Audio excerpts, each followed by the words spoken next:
नमस्कार, आप देख रहे हो सर्कल न्यूज़ और मैं हूँ आपके साथ रविंद्र सिंह उमट। सांचौर जिले की समाप्ति के विषय में बातचीत करने के लिए हमारे साथ में जुड़ गए हैं पूर्व राज्य मंत्री पुखराज जी पारासर। पारासर साहब, आपका स्वागत है सर्कल न्यूज़ पर।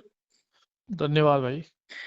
पहला सवाल सर, सांचौर सहित प्रदेश की सरकार ने 9 जिलों को समाप्त किया और 3 संभागों को निरस्त किया है। इस पूरे विषय पर आपकी क्या प्रतिक्रिया है? देखिए आज सबसे पहले तो मैं आप सबको नव वर्ष की बहुत-बहुत हार्दिक शुभकामनाएँ प्रेषित करता हूँ अपनी तरफ से।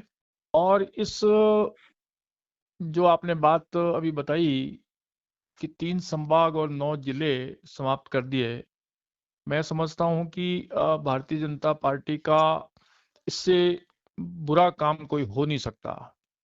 मैं समझता हूँ कि इन लोगों को नए जिले बनाने चाहिए थे, ना कि इनको समाप्त करना चाहिए था। समाप्त कोई नहीं किया जाता। होने के बाद में समाप्त करना जनता में बड़ा रोष होता है। वहाँ के 1 साल से वहाँ पर कलेक्टर, एसपी काम कर रहे हैं। आधार उनके आधार कार्ड वगैरह सब बन गए, कागज़ कार्रवाई बन गई, सारे ऑफ़िसेज़ खुल रहे थे। तो मैं समझता हूँ कि अब वो पूरा का पूरा सिस्टम एकदम बदल जाएगा। और जनता को जो माननीय अशोक गहलोत साहब ने जो उनकी सोच थी कि जिस तरह से जनता को प्रशासनिक सुविधाओं का लाभ घर बैठे मिले, नज़दीक मिले, तो मैं समझता हूँ कि ये इसी दिशा में उठाया गया कदम था। सांचौर के बारे में कहा जाए तो सांचौर की दूरी आप यहाँ से देखेंगे तो लास्ट बॉर्डर 240-50 किलोमीटर दूर है। वहाँ से जालौर आने में कम से कम इनको 2 दिन का समय चाहिए। तो मैं समझता हूँ कि इतना समय खराब करना जनता का छोटे-छोटे कामों के लिए जिला हेडक्वार्टर पर आना, मैं समझता हूँ कि ये इसी इसी का वो परिणाम था कि माननीय अशोक गहलोत साहब ने ये इन जिलों की घोषणा की थी। कैबिनेट मंत्री जोगाराम पटेल ने प्रेस वार्ता को संबोधित करते हुए कहा कि फिजिबल नहीं बैठ रहा था सांसौर जिला, इसलिए हमने इसको निरस्त किया। देखिए फिजिबिलिटी क्या होती है? फिजिबिलिटी तो मैं समझता हूँ कि जालौर से 150 किलोमीटर दूर है, यही एक उसका आधार हो सकता था। दूसरी चीज़ गुजरात बॉर्डर है, सीमावर्ती क्षेत्र लगता है, सारी चीज़ें सांचौर के अनुकूल थी। मैं ये नहीं कहता कि उन्होंने ये क्यों हटाया, क्यों नहीं हटाया, इसके पीछे बहुत बड़ा षड्यंत्र हो सकता है। अगर ये इसी को आधार माने, अगर तकनीकी आधार माने या किसी तरह की फिजिबिलिटी माने, तो मुख्यमंत्री जी का एरिया डीग में क्या हुआ? 35 किलोमीटर है। और फिजिबिलिटी की तो बात करते हैं तो आज आपने देखा होगा भारतीय जनता पार्टी का पड़ोस के अंदर गुजरात में शासन है, उन्होंने आजकल में वो थराद में नया जिला घोषित किया है। वो कितना दूर है आप देखेंगे पालनपुर से। तो मैं समझता हूँ कि इनके मध्य प्रदेश राजस्थान से छोटा है, वहाँ भी छोटे छोटे जिले हैं, गुजरात में छोटे छोटे जिले हैं। तो मैं समझता हूँ कि ये तो राजनीतिक द्वेष भाव से इन लोगों ने काम किया है, तो ऐसा नहीं होना चाहिए था। सांसौर जिले में रानीवाड़ा और बागोड़ा को शामिल किया, तब से विरोध प्रदर्शन बहुत तेज हुआ था। वहाँ पर जो धरनार्थी थे, वहाँ के लोकल लोग थे, उनका कहना था कि हमारी सुनवाई गहलोत सरकार में नहीं हुई और हमें जबरदस्ती वहाँ डाला गया। देखिए उस समय की बात की जाए तो मेरे को थोड़ी बहुत जानकारी है कि जब जिला घोषित हुआ था, तो सभी जनप्रतिनिधियों और नेताओं की राय थी कि रानीवाड़ा सांचौर के नज़दीक है, वो नेचुरल उधर जाएगा। बागोड़ा के लोगों की भी ज्ञापन आए, बड़ा बागोड़ा के लोगों ने भी मांग की, हमारी भारतमाला की सड़क बन गई है, यहाँ से सिर्फ हमारे को 50 किलोमीटर दूर जाना पड़ता है, जालौर के लिए हमको 100 किलोमीटर जाना पड़ेगा।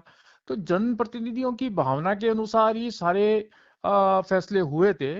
और इस सीमांकन के बाद मैं समझता हूँ कि जब सांचौर जिला स्थापित हुआ, उसका विधिवत रूप से उद्घाटन हुआ था सांचौर में, तो भारतीय जनता पार्टी के लोगों ने एक षड्यंत्र पूर्वक मुद्दा बनाया है इसको।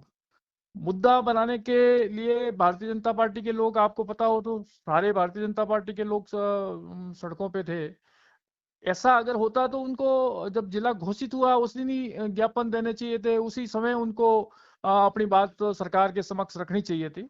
ऐसा नहीं हुआ। ऐसा कहा जाता है कि आपकी पार्टी के नेताओं की राय नहीं ली इस जिले में। नहीं, हमने सबकी राय ली थी। अगर कोई कह रहा है तो राजनीतिक उनकी कोई मजबूरी हो सकती है।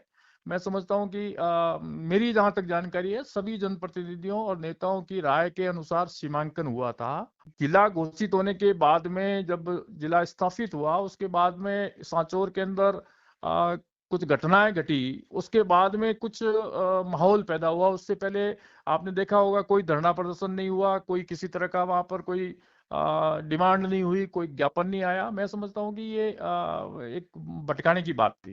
एक मैं भीनमाल को लेकर भी आपसे सवाल करना चाहूँगा कि पूर्व विधायक प्रेम सिंह दैया के समय से लगातार माँग भीनमाल की चल रही थी कि जिला बनाओ और बिना माँगे सांचौर को जिला घोषित किया। भीनमाल के पूर्व विधायक पूराराम चौधरी का कहना था कि हम लगातार माँग कर रहे थे, फिर भी हमारी अनदेखी की गई।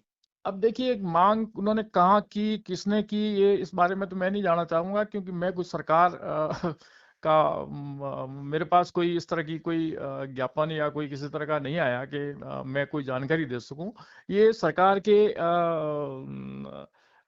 स्तर की बात है, तो मैं समझता हूँ कि ऐसा कोई उन्होंने माँग मेरे ख़्याल से अब कोई 20 साल पहले की होगी तो की होगी, मुझे समझ नहीं आया कि उनका भी राज आया था तो वो घोषित करा देते उसको, भीनमाल को। मैं तो आज भी कहता हूँ कि उनको भीनमाल को सांचौर को जिला समाप्त नहीं करना चाहिए था बीजेपी को और एक भीनमाल को नया जिला और घोषित कर देते। छोटे-छोटे जिले बनते हैं, तो क्यों नहीं बनेंगे? प्रतापगढ़ उन्होंने वसुंधरा जी के टाइम में बनाया था, एक विधानसभा क्षेत्र का जिला था।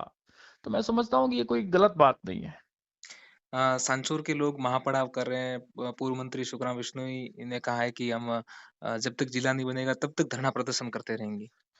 बिल्कुल संघर्ष सांचौर के लोग तो संघर्ष करेंगे, पहले भी किया है इन्होंने जब प्रदेश भाजपा के जो अध्यक्ष मदन राठौड़ ने एक बयान दिया था, तो मैं समझता हूँ कि उसी के आधार पर उन्होंने मुद्दा बनाया था और बहुत पूरी सांचौर की विधानसभा क्षेत्र की पूरे सांचौर जिले की जनता उसमें उमड़ पड़ी थी और आज भी जनता संघर्ष कर रही है, तो मैं समझता हूँ संघर्ष जारी रहेगा और हम भी संघर्ष करेंगे। पार्टी पूरी तरह से विधानसभा के अंदर इस बारे में लड़ाई लड़ेगी और आगे भी लड़ाई लड़ती रहेगी। पूर्व विधायक पूराराम चौधरी ने कल ही सर्कल न्यूज़ से बातचीत करते हुए कहा कि भीनमाल को जिला बनाना मेरा संकल्प है और मैं इसी कार्यकाल में जिला बना के रहूँगा। इस पे आपकी कोई बहुत टिप्पणी? खुशी की बात है, बहुत खुशी की बात है। हम पूरा उनका सहयोग करेंगे कि भीनमाल भी जिला बने। हमारे को कोई उसमें नहीं है, हम भी सहयोग करेंगे, ऐसा कुछ नहीं है। अगर बढ़िया है, अच्छी बात है, पूराराम जी जिला बनाते हैं तो हम भी उनके साथ हैं। थैंक यू सर, आपने समय दिया और आप हमारे साथ में जुड़े। थैंक यू, धन्यवाद भाई मुझे।